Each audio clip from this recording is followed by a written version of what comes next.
Hey guys, this is Marcus of Blind Guardian and you're watching Brutally Delicious. The Brutally Delicious Podcast. The Brutally Delicious Podcast. The Brutally Delicious Podcast. The Brutally Delicious Podcast. What's up, dudes? I'm Dark Macek with Brutally Delicious. We are talking with Marcus from Blind Guardian. Hey, how the hell are you, man? I'm fine, how are you? I'm doing great. Good. So, I gotta say, the last time you played New York was for the 20th anniversary of Imaginations on the Other Side. Correct. Next year is the 30th anniversary. Where the fuck have you been? Well, you know, a couple of things happened. We put out a live album after that tour. We put out finally the orchestral album after just 20 whatever years working on that. Then there was this pandemic thing that stopped touring and music's life in general, and now we're here. So it was not our choice. We would have loved to come back earlier, but yeah, shit happened. So it was largely COVID related? I mean, basically it was, you know, 3 years were gone. And you couldn't properly do anything. We were lucky because we didn't have a tour lined up in those years, so we didn't lose a tour. We could work on the album and work on songwriting and stuff, but I mean, nobody could tour in this period, and once those restrictions were lifted, every band worldwide hits the road at the same time, which doesn't make it easier. But, you know, here we are now, and the next tour will not be in 8 years. It will be quicker. Good to know. So, and on that note, you guys released The God Machine in September 2022, I think it was. Yes. The same day, Megadeth also released their last album, and I was thinking with them, they also haven't done a headlining run in forever, and like they're American, they don't have to deal with visas. See, and all that, we have an excuse. yeah, for sure. So, how's it feel to be back? Like post-COVID, is it good? It's great. I mean, obviously, we're doing this for almost 40 years, so that's a part of our life, that's a part of us. And if suddenly you are not able to tour because it's simply not possible or forbidden or whatever, it sucks. You know, something is missing.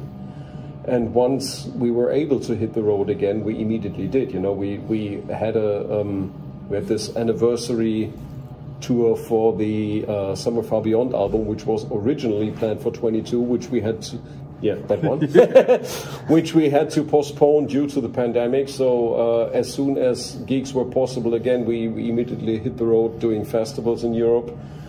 Then we did that anniversary tour for Somewhere Far Beyond. Then we played more festival. And then last year in September, we basically morphed into the God Machine tour, which will keep us on the road until the end of the year, practically. So we're busy. And you did 70,000 tons of metal earlier this year, so like that's a pretty weird or atypical, I should say, to do like January, February tour dates, right? It's not that unusual for us. I mean, we did the cruise, and straight from there we went to Australia and played 6 shows there. And you know, we usually are home around Christmas and New Year's Day, so that's our typical break time. But it's nice and quiet. The fridge is making noise. Yeah, that's okay. But you know, it's if there's the opportunity to play somewhere in January, that's fine. Good for you, then. I mean, glad to see you back for sure. Yes. So, so there was a long time. I mean, there was the orchestral album, but like the first proper Blind Guardian album, God Machine, was 7.5 years. I think like. Beyond the Red Mirror was January 2015? Was it? It was 15 for sure. I don't remember if it was January, but yeah. And I know you have the orchestral album in there, but was that an intentional break? No, not at all. I mean, we did the orchestral album, so while that was finally finished, we didn't work yet on a new regular Blind Guardian album, so you have to take that out of the equation. Yeah. Plus, we've been on the road for Beyond the Red Mirror for like 2.5 years, so that tour ended in early fall of 2017. So while we're on the road, we're also not working on new songs, so you have to take all this out of the equation. And I also have to say that the God Machine was completely done, recorded, mixed, mastered, everything a year before it was released. We just couldn't put it out earlier because record companies were not able to produce the vinyl. Because, the raw materials were missing, and, all the printing factories, whatever, were occupied and booked in advance. So we were sitting on a finished album for a year, which sucks.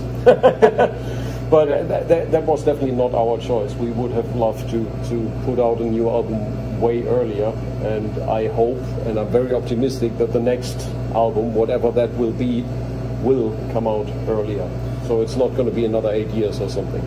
You heard it here first. It will not be another 8 years. Awesome. Might be 9. Who knows? Don't do that to me. So, what year was Battalions of Fear? Was that 88? That was 88. Yeah. So we're coming up on 40 years of the band. Sure. I don't want to talk about how old that makes me because I was born around that time. But makes me older than you are. Well, I guess. So, will there be any plans to commemorate the band's 40th anniversary? I don't know when you formed, but that was your first album. Formation was basically in 84, 85. Oh, so you're 40 years now? Kind of, yeah. But we were not called Blind Guardian back then. Back then, that was Lucifer's Heritage, which we changed the name during the recordings of Battalions of Fear. In the moment, we didn't make any plans yet for next year or for anything in the future. In the moment, we're just focusing on finishing this tour. So there's one more week here in the US before we go back to Europe, and there's a ton of festivals over the summer, and I think we'll be done sometime in December. So we'll take it from there. That makes sense. So something I've been talking to a lot of artists about lately is like, I don't know if it's a rebirth or a resurgence or maybe it's a brand new thing, but a lot of like younger power metal bands are making their debuts in the US. I don't know if you're like aware of some of the younger ones, but like Battle Beast, Beast in Black, Windrose just headlined for the first time. Glory Hammer just did, I think it was their first ever US headlining tour. How do, like, are you seeing like a rising tide of power metal? And also, do you even embrace that term? I have my problems with the term if it's coined on us, because I don't consider ourselves to be a power metal. I don't like those categories, because we clearly have power metal songs. There's no doubt about that, but we clearly have a ton of songs that are not power metal, that are speed metal or thrash or whatever you want to call it. And being put in a category is just limiting, and we don't like to be limited. If we feel like doing whatever, we'll go for it. And if somebody says, but that's not power metal, we say, yeah, true. No one's complaining about Scalds and Shadows. So, for example, but yeah, there definitely are a couple of new power metal bands that are upcoming, and it's a good thing. I mean, to me, there are just two types of music: the ones that I like and the songs that I don't like. And if a power metal song or a band is good, all good. Okay. Do you have like any kinship with, say, Windrose or Beast in Black? Like, have you thought about touring with them? I met one of the guys on, I think it was the singer of Windrose, on the boat. And I'm good friends with the guys in Powerwolf, for example. Oh yeah. So yeah, obviously, I mean, you sometimes meet at festivals and stuff, and you sit and talk. Powerwolf is also touring the U.S. for the first time, so if you ever want a co-headliner, or I don't know, we're finishing this tour now, so we'll see what happens next time. I mean, think about what you could do, the two of you together. Is that Madison Square Garden level? I don't know, no idea, but it would be a nice package. Absolutely. So this is also about 2 years late. But speaking of things that happen around the God Machine, but. You guys have a couple songs about Lord of the Rings. Obviously, like, there's the second Bard song, The Hobbit, and the song Lord of the Rings. Yep. Majesty is about Gandalf, right? Yeah. Okay. So, did you watch The Rings of Power? No. You did not? Okay. No. Okay, so Germans are usually not known for their tact. Do you want to explain? It's, there are two reasons why I didn't watch it. First of all, in Germany, I don't know if it's worldwide, in Germany it's on Amazon, and I don't do Amazon. And the second thing is, correct me if I'm wrong, but it's not really based on anything, or it's not really about anything Tolkien wrote, but they invented stuff, and I'm not really into that. You know, my point is, if you want to take a book and turn it into a movie or a TV show or whatever, then stick to the book. And if you want to do your own thing, perfect, do it, but don't call it, you know, Lord of the Rings or anything. You know, that's my point. When for example, when Game of Thrones started, I read all the books in a row without a break, all the so far released books. Sure. And you know, I started watching the show, and all the actors are fantastic, the settings are great, and the story is like, what the hell, you know, because they simply changed so many things, and I just don't like it. I know the show is super popular, and who am I to bash anything?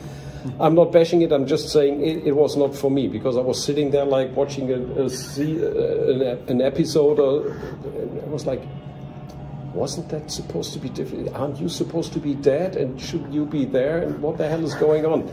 And I don't like that. And if I know that this Rings of Power is a completely free invention, I'm simply not interested. So I'm laughing because my next question was going to be about the end of Game of Thrones. I didn't see the end. I dropped out after season 5, I think, because I was like, that's not mine anymore. Plus, I especially don't want to see seasons that are based on books that are not even released yet. So that's stupid in my opinion. But again, who am I to judge what they're doing, you know? No one ever said you had to enjoy anything, but True. I appreciate that take, and thanks for the honesty. Yep. So, that's just the last question, because I think Night Demon's about to go on.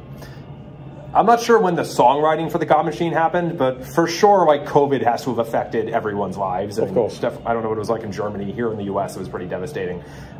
Did you write, like, could you see yourselves writing songs about that time period? Or COVID or whatever? In theory, I can see us writing about pretty much anything. I'm just not sure if we want to write about this, because in my opinion, I want to forget about that, and I don't want it to come back. And you know, writing a song about it and having probably to play that song every night on tour and bringing that back, you know, if you ask me, I would like to be done with pandemics, you know, and I would like to live my old life or my present life without any interruptions like that. So I don't think the world needs songs about the pandemic. I appreciate that. Well, hey, thank you so much. You're welcome. Very welcome.